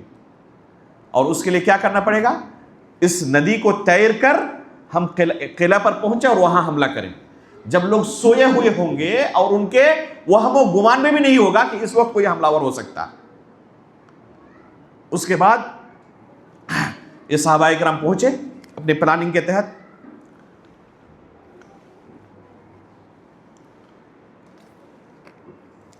بعض روایتوں کے اندر آتا ہے کہ تقریباً 1.5 سال یا 2 سال تک مسلمان اس قلعے کو فتح کرنے کے لیے لگے ہوئے تھے. اس کے بعد جس دن یہ قلعہ فتح ہوا, یہی فجر سے پہلے یہ اس ندی میں گئے اور ندی پار کر کے قلعے تک پہنچے اور یہاں تک کہ اس قلعے کو فتح کر ڈالی. اس عمل میں فجر کی نماز کا وقت نکل گیا. فجر کی نماز کا وقت نکل گیا. ابو موسیٰ اشعری رضی اللہ تعالیٰ عنہ کہا کرتے تھے کہ کبھی بھی اس فتح کا تذکرہ میرے سامنے مت کرنا. انس بن مالک رضی اللہ تعالیٰ عنہ کہتے تھے کہ کبھی بھی اس دن کا تذکرہ میرے سامنے مت کرنا اور مت کہنا کہ ہماری زندگی کے لیے یہ کوئی بہت بڑی فتح ہے, بلکہ میری زندگی کے اندر اس سے بڑا کالا دن نہیں ہے کہ اس دن میری فجر کی نماز غائب ہو گئی تھی. آج جو لوگ اسلام کے نام پر مرنے کٹنے کے لیے روڈ پر دھرنے دیتے ہیں, مظاہرے دیتے ہیں نماز چھوڑ کر, اور اللہ رب العالمین کی شریعت کی دھجیاں اڑا کر کے, اور کیا سوچ رہے ہیں کہ ہم مسلمانوں کی مدد کے لیے آئے ہوئے ہیں.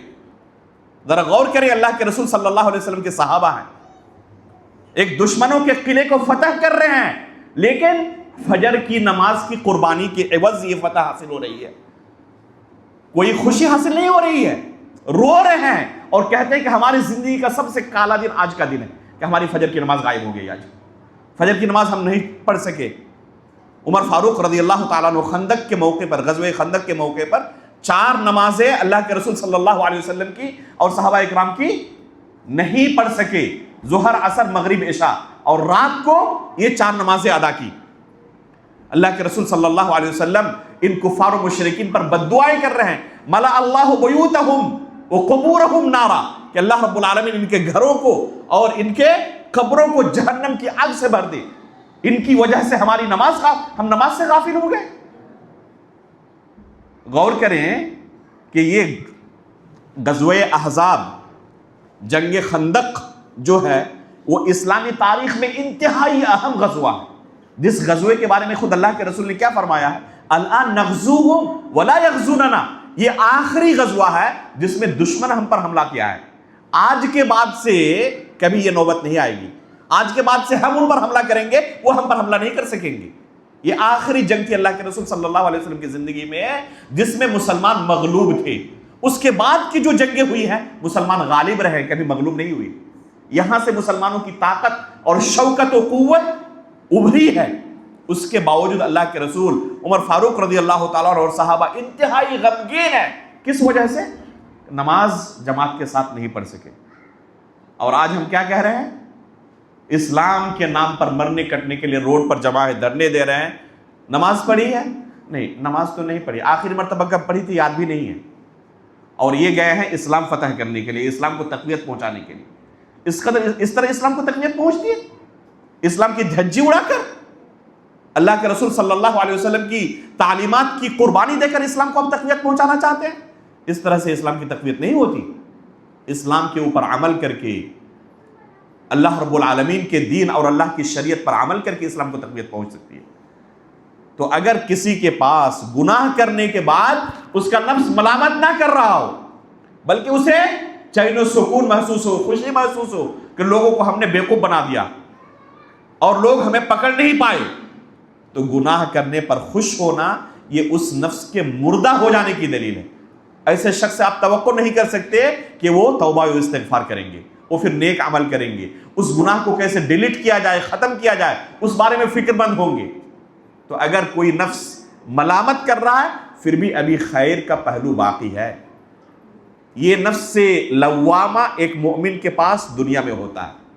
آخرت میں کفار اور مشرکین کی حالت ہوگی, وہ وہاں جا کر جب اپنے آنکھوں سے جہنم کو دیکھیں گے اور ان کو جہنم میں داخل کیا جائے گا, اس وقت ملامت کریں گے, یا لیتنی کنت ترابا, کاش کہ ہم مٹی ہوتے اور ہمارا حساب و کتاب نہ ہوتا. لیکن اس وقت ملامت کرنے سے کوئی فائدہ ملے گا؟ اس وقت ملامت کرنے سے فائدہ نہیں ملے گا.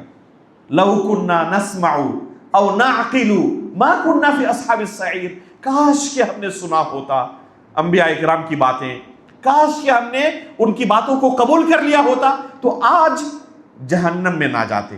اس وقت ملامت کر رہے ہوں گے اپنے آپ کو, کاش کہ یہ کر لیا ہوتا, کاش کہ یہ کر لیا ہوتا. فائدہ دے گا اس وقت؟ اس وقت کی ملامت انسان کو فائدہ دینے والی نہیں ہے.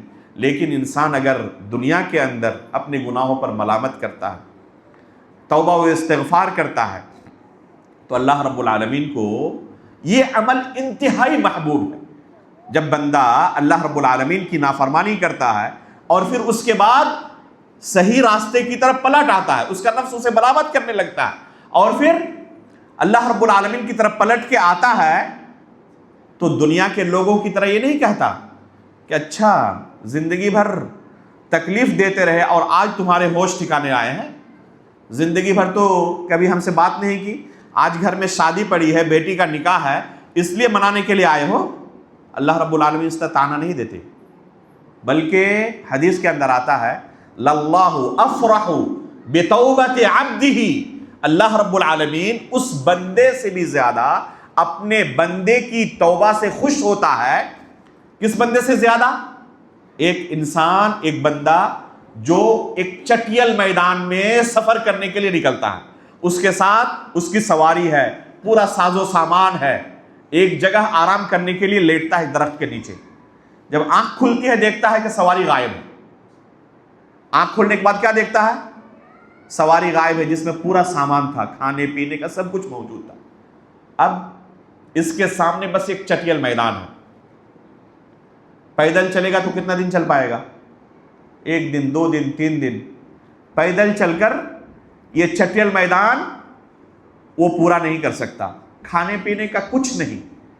اسے اب اپنے سامنے اپنی موت بالکل صاف نظر آ رہی ہے کہ اب میں 1-2 دن کا مہمان ہوں اور تڑپ تڑپ کر مرنے والا ہوں یہاں اس صحرا میں, جہاں پر کوئی انسان, کوئی آبادی نظر نہیں آ رہی ہے.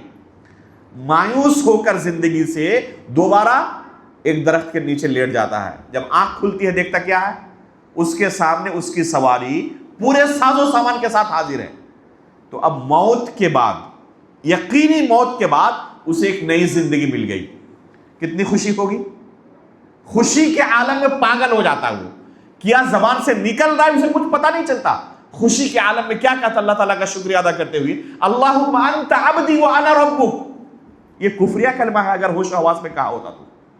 کہ اللہ تو میرا بندہ ہے، میں تیرا رب ہوں، اس قدر خوش ہو جاتا ہے، وہ خوشی میں پاگل ہو جاتا ہے اور کہتا ہے اللہ تو میرا بندہ ہے، میں تیرا رب ہوں۔ رسول اللہ صلی اللہ علیہ وسلم فرماتے ہیں کہ جب بندہ توبہ کرتا ہے نا اللہ رب العالمین سے گناہ کرنے کے بعد، تو اللہ تعالیٰ اس سے بھی زیادہ خوش ہوتا ہے بندے کی توبہ سے۔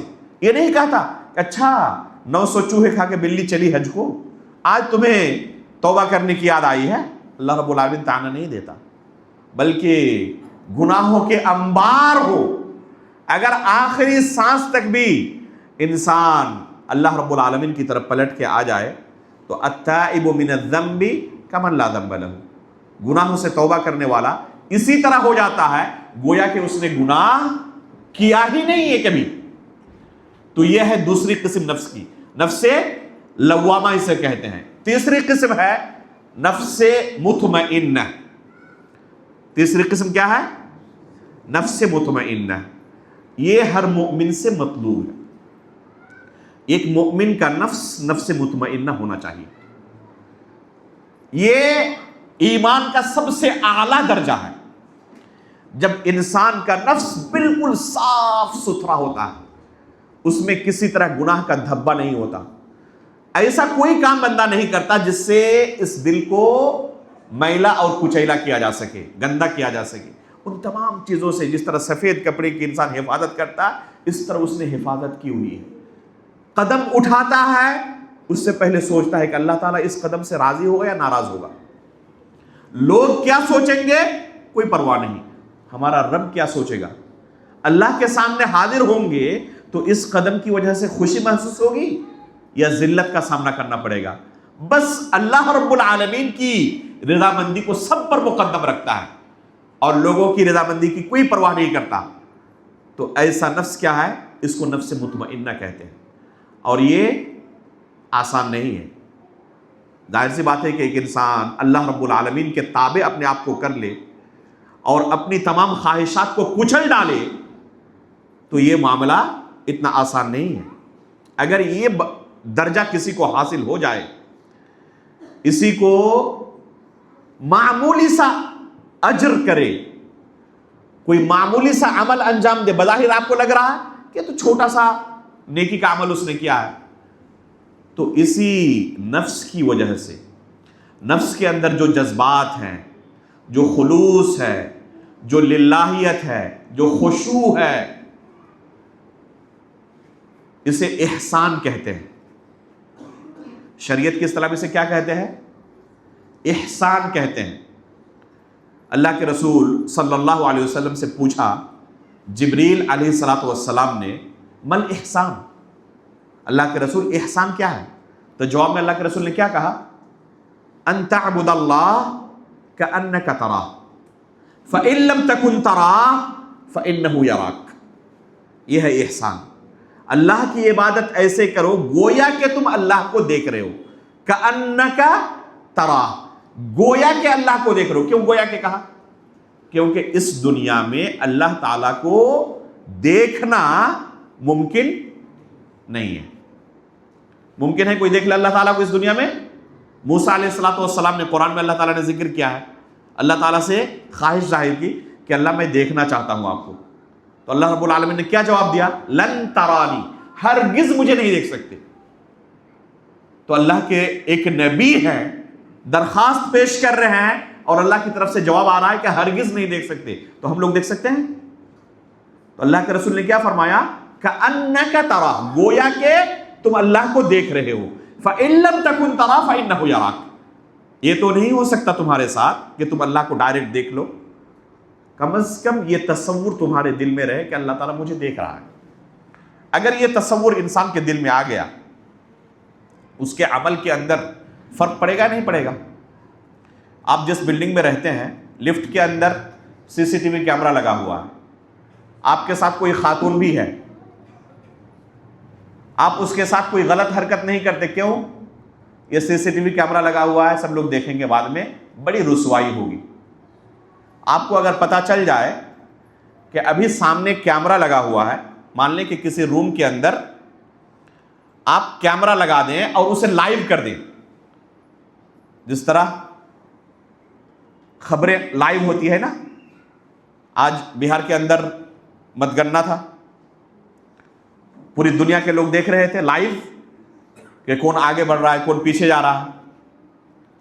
تو یہ لائیو پوری دنیا کے اندر چل رہا ہے. آپ کو یقین ہے کہ یہاں جو کچھ اس روم میں ہو رہا ہے پوری دنیا کے لوگ ہمیں دیکھ رہے ہیں، اور وہاں پر ایک لڑکا اور ایک لڑکی کو رکھ دیا جائے، کوئی غلط حرکت کریں گے یہ؟ اگر عزت ان کی ہوگی تو. جو پہلے سے ہی ننگا ہے ظاہر سی بات اسے کوئی فرق نہیں پڑتا، لیکن کوئی عزت دار ہو اور اسے اس طرح اکیلے چھوڑ دیا جائے، کوئی نہ ہو وہاں پہ، بس ایک کیمرہ ہو، پوری دنیا والے دیکھ رہے ہیں، کوئی غلط حرکت کرے گا یہ؟ نہیں کر سکتا. اسی کو احسان کیا اللہ کے رسول نے، کہ اللہ رب العالمین کے متعلق تمہارے دل کے اندر یہ شعور ہو کہ اللہ رب العالمین ہمیں دیکھ رہا ہے. دنیا میں تو اس بندے نے اس طرح عبادت کی اسی شعور کے ساتھ، اور جب اس شعور کے ساتھ عبادت کرے گا تو انتہائی اخلاص کے ساتھ، للہیت کے ساتھ، خشوع و خضوع کے ساتھ، اتقان کے ساتھ اللہ کی عبادت کرے گا. ایسے لوگوں کے لیے اللہ تعالیٰ نے کیا رکھا ہے بدلہ؟ للذین احسنوا الحسنى وزیادہ. جو لوگ احسان کے ساتھ اللہ کی عبادت کرتے ہیں ان کے لیے اللہ نے حسنہ اور زیادہ رکھی ہے. حسنہ کا معنی کیا ہے؟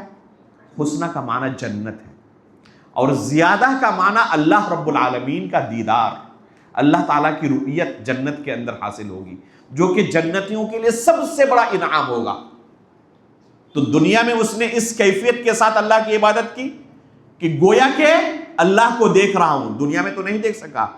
الجزاء من جنس العمل، جیسا عمل اسی طرح بدلا. جنت جب پہنچے گا تو اللہ رب العالمین کو دیکھے گا، اور یہ سب سے بڑی نعمت ہوگی. عمل گرچہ معمولی ہو، دو لوگ نماز پڑھ رہے ہیں، جماعت کھڑی ہوئی، دو لوگ نماز پڑھ رہے ہیں، ہو سکتا ہے کہ ایک بندے کی نماز اللہ کی بارگاہ میں قبول ہی نہیں ہوئی، اور اسی کے بغل میں جس نے نماز پڑھی ہے، ایک نماز پڑھی ہے 10 گنا اللہ تعالیٰ نے اجر دیا. ہو سکتا ہے کہ 100 گنا اجر دیا، 700 گنا تک اللہ تعالیٰ بڑھا کر اسے اجر دے، یا اس سے بھی زیادہ اجر دے. اللہ کے رسول صلی اللہ علیہ وسلم فرماتے ہیں کہ جب بندہ کوئی نیک عمل کرتا ہے تو 10 گنا بڑھا کر الحسنۃ بعشر امثالها، کہ اللہ رب العالمین ایک نیکی کا بدلہ کتنا دیتا ہے؟ 10 گنا بڑھا کر دیتا ہے. الى 700 ضعف الى اضعاف كثيرة، یہاں تک کہ بعض بندوں کو اللہ تعالیٰ عمل ایک ہی ہے لیکن 700 گنا بڑھا کر اجر دیتا ہے، اور بعض لوگوں کو 700 گنا سے بھی زیادہ اللہ تعالیٰ اجر دیتا ہے. عمل ایک ہی ہے لیکن ایک کو کچھ نہیں ملا اور دوسرے کو گویا کہ اس نے 700 نمازیں پڑھی یا اس سے بھی زیادہ نمازیں پڑھی ہیں. ابو بکر صدیق رضی اللہ تعالیٰ عنہ کسی بھی عمل کے اندر، آپ دوسرے صحابہ اکرام سے موازنہ کر لیں ان کی سیرت کا، نہیں پائیں گے کہ کسی بھی عمل کے اندر بہت زیادہ بڑھے ہوئے تھے. دوسروں سے ابو بکر صدیق رضی اللہ تعالیٰ عنہ بہت زیادہ بڑھے ہوئے ہوں، نماز نفلی پڑھنے میں، صدقات و خیرات کرنے میں، نفلی روزے رکھنے میں، حج و عمرہ کرنے میں، یا دوسری عبادتوں میں دوسرے لوگ جس طرح کرتے تھے اور ابو بکر صدیق ان سے زیادہ کرتے تھے، ایسا نہیں پائیں گے. لیکن مقام و مرتبہ ابو بکر صدیق رضی اللہ تعالیٰ عنہ کا کیا؟ اللہ کے رسول صلی اللہ علیہ وسلم ایک دن جنت کے دروازوں کا تذکرہ کر رہے ہیں کہ فلاں دروازہ اس عمل کے کرنے والوں کے لیے اللہ نے جنت میں خاص کر کے رکھا ہے. باب الریان کن کے لیے اللہ نے خاص کیا ہے؟ روزے داروں کے لیے خاص کیا ہوا ہے. اس طرح اللہ کے رسول جنت کے دروازوں کا تذکرہ کر رہے ہیں، ایک ایک دروازے کا، کہ اس دروازے سے یہ عمل کرنے والے داخل ہوں گے، اس دروازے سے یہ عمل کرنے والے داخل ہوں گے. ابو بکر صدیق رضی اللہ تعالیٰ عنہ پوچھ رہے ہیں اللہ کے رسول کوئی ایسا بھی بندہ ہوگا جو 8 دروازوں سے داخل ہو؟ تو اللہ کے رسول کیا فرماتے ہیں؟ ابو بکر وہ آپ ہوں گے. ابو بکر صدیق رضی اللہ تعالیٰ عنہ کا مقام و مرتبہ شمار کرے کہ جنت کے 8 دروازوں سے ان کے لیے داخل ہونے کے اللہ کے رسول نے خوشخبری سنائی. کیا وجہ ہے؟ عمل کے اندر بہت زیادہ آگے بڑھے ہوئے تھے؟ نہیں. اصل یہ نفس مطمئنہ جو ہے، عبادت کرتے وقت اللہ رب العالمین کا خشوع و خضوع، خلوص و للہیت جو دل ابو بکر صدیق کے پاس تھا، دوسرے لوگ کہاں سے لائے؟ غزوہ تبوک کے موقع پر اللہ کے رسول صلی اللہ علیہ وسلم نے اعلان کیا کہ آج ہمیں تعاون کی ضرورت ہے، سامنے دشمن بہت بڑا ہے، اس لیے جس سے جو ہو سکے تعاون پیش کریں۔ ہمارے پاس اگر کبھی اس طرح چندے کا اعلان ہو تو جن کے پاس زیادہ پیسہ ہے اور لوگ جانتے ہیں وہ سب سے پہلے بھاگنے کی کوشش کریں گے کہ لوگوں کی نظر ابھی میری طرف اٹھے گی اور مجھے ہی پکڑیں گے لوگ، تو بھاگنے کی کوشش کریں گے، وہاں پر حالت دوسری ہے۔ ایسے ہی ان کو مقام نہیں ملا تھا، اولئک الذین امتحن اللہ قلوبهم للتقوی، جو ہم نے کہا نا شروع میں کہ اللہ رب العالمین نے ان کے دلوں کو جانچ لیا تھا، پرکھ لیا تھا کہ اس دل میں صرف تقوی ہے، کسی طرح کی کوئی گندگی نہیں ہے۔ عمر فاروق رضی اللہ تعالیٰ عنہ کہتے ہیں مجھے بڑی خوشی ہوئی اس اعلان کو سن کر کہ آج ایک اچھا موقع آیا ہے ابو بکر صدیق سے آگے بڑھنے کا۔ جب بھی اس طرح کا کوئی معاملہ ہوتا ہے ابو بکر سے کوئی آگے نہیں بڑھ پاتا، ہم ہمیشہ پیچھے رہ جاتے ہیں، تو آج اچھا خاصا میرے پاس مال ہے اور اچھے موقع پر اللہ کے رسول کی طرف سے یہ اعلان آیا ہے۔ کہتے ہیں کہ بڑی مجھے خوشی ہوئی اور جا کر اللہ کے رسول صلی اللہ علیہ وسلم کے سامنے میں نے اپنا صدقہ پیش کیا کہ اللہ رب العالمین کے راستے میں یہ میری طرف سے۔ اللہ کے رسول صلی اللہ علیہ وسلم کے پاس ابو بکر صدیق رضی اللہ تعالیٰ عنہ بھی حاضر ہوئے، اپنا مال لے کر پوچھا عمر فاروق رضی اللہ تعالیٰ عنہ سے، عمر کتنا مال لائے ہو؟ کہا کہ اللہ کے رسول جتنا آپ دیکھ رہے ہیں اتنا ہی گھر میں چھوڑا، یعنی اپنے مال کا آدھا حصہ آپ کے قدموں میں لا کر ڈال دیا۔ یہی سوال اللہ کے رسول ابو بکر صدیق رضی اللہ تعالیٰ عنہ سے پوچھتے ہیں، ابو بکر کتنا لائے ہو؟ تو کہتے ہیں اللہ کے رسول اللہ میں اللہ اور اس کے رسول، اپنے گھر میں اللہ اور اس کے رسول کے علاوہ کچھ نہیں چھوڑا، جو کچھ تھا آپ کے قدموں میں لا کر ڈال دیا ہے، اپنے بال بچوں کے لیے اللہ اور اس کے رسول کے علاوہ کچھ نہیں چھوڑا ہم نے۔ تو عمر فاروق رضی اللہ تعالیٰ عنہ کہتے ہیں کہ ابو بکر آپ سے کوئی سبقت نہیں کر سکتا۔ تو جو دل ابو بکر صدیق رضی اللہ تعالیٰ عنہ کے پاس تھا دوسرے لوگ کہاں سے لائیں گے یہ دل؟ عمل بہت زیادہ نہیں تھا، لیکن اس عمل کو کرنے میں ایک انسان کے پاس جو خلوص ہونا چاہیے، اللہ رب العالمین کو راضی کرنے کی کیفیت ہونی چاہیے۔ عمل بندے نے ایک کیا، اللہ تعالیٰ اجر 700 مرتبہ عطا کرے گا اسے۔ تو یہ کیسے حاصل ہوگا؟ جن کے پاس اس طرح کا نفس مطمئنہ ہوتا ہے۔ ابراہیم علیہ السلام کا واقعہ پڑھیں سورہ بقرہ کے اندر، پوچھا کیف تحیی الموتى، جو جمعہ کے اندر بھی ہم نے آیت پڑھی تھی، پوچھا کہ اللہ رب العالمین آپ مردوں کو کیسے زندہ کریں گے؟ تو اللہ تعالیٰ نے کیا فرمایا؟ اولم تؤمن، اے ابراہیم کیا آپ کا اس پر ایمان نہیں ہے؟ بعث بعد الموت ایمان کے ارکان میں سے ایک اہم رکن ہے، اگر کسی کو شک ہو تو کیا ہو جائے گا؟ کافر ہو جائے گا۔ پوچھا اولم تؤمن، اللہ رب العالمین مردوں کو دوبارہ زندہ کریں گے، کیا اس بارے میں آپ کا ایمان نہیں؟ کہا قال بلا، اللہ رب العالمین ایمان ضرور ہے، ولیکن لیطمئن قلبی، لیکن میں اطمینان قلب حاصل کرنا چاہتا ہوں، نفس مطمئنہ حاصل کرنا چاہتا ہوں۔ امام بخاری رحمہ اللہ نے صحیح بخاری کے اندر اس آیت کو ذکر کر کے یہ مسئلہ ثابت کیا ہے کہ ایمان کے اندر کمی زیادتی ہوتی ہے۔ غور کریں امام بخاری رحمہ اللہ کا استدلال کہ ایمان کے اندر کمی و زیادتی ہوتی ہے۔ جب پوچھا اللہ تعالیٰ نے کہ آپ کے پاس ایمان نہیں اس بارے میں، کہا کہ بلا، ہاں میرا ایمان ہے، لیکن میں اس میں کیا کرنا چاہتا ہوں؟ اضافہ کرنا چاہتا ہوں، نفس مطمئنہ کے درجے تک پہنچنا چاہتا ہوں۔ یہ ایمان کا سب سے اعلیٰ درجہ ہے جو ابراہیم علیہ السلام حاصل کرنا چاہتے تھے۔ تو پھر اللہ رب العالمین نے اس کا طریقہ بتایا، 4 پرندوں کو لو، ذبح کرو، اس کے گوشت کو الگ کرو، الگ الگ پہاڑیوں پر رکھو اور پھر بلاؤ، اپنی آنکھوں سے دیکھ لو کہ کیسے اللہ تعالیٰ مردوں کو زندہ کریں گے۔ کیا اسے ہی چاروں اس کو بلایا، جزاک اللہ خیر، چاروں پرندوں کو بلایا اور وہ حاضر ہو گئے ان کے سامنے۔ تو اس طریقے سے عینی مشاہدہ کر لیا کہ کیسے اللہ تعالیٰ مردوں کو زندہ کریں گے۔ تو کیا لفظ استعمال کیا؟ ولیکن لیطمئن قلبی، تاکہ میں نفس مطمئنہ حاصل کروں، اطمینان قلب حاصل کر لوں۔ جن کے پاس یہ نفس مطمئنہ ہوتا ہے، جب وفات کا وقت ہوتا ہے تو اللہ کے فرشتے ایسے نفس مطمئنہ والوں سے کیا کہتے ہیں؟ قرآن میں اللہ تعالیٰ نے ذکر کیا ہے، یا ایتھا النفس المطمئنہ ارجعی الی ربک راضیۃ مرضیہ فادخلی فی عبادی وادخلی جنتی۔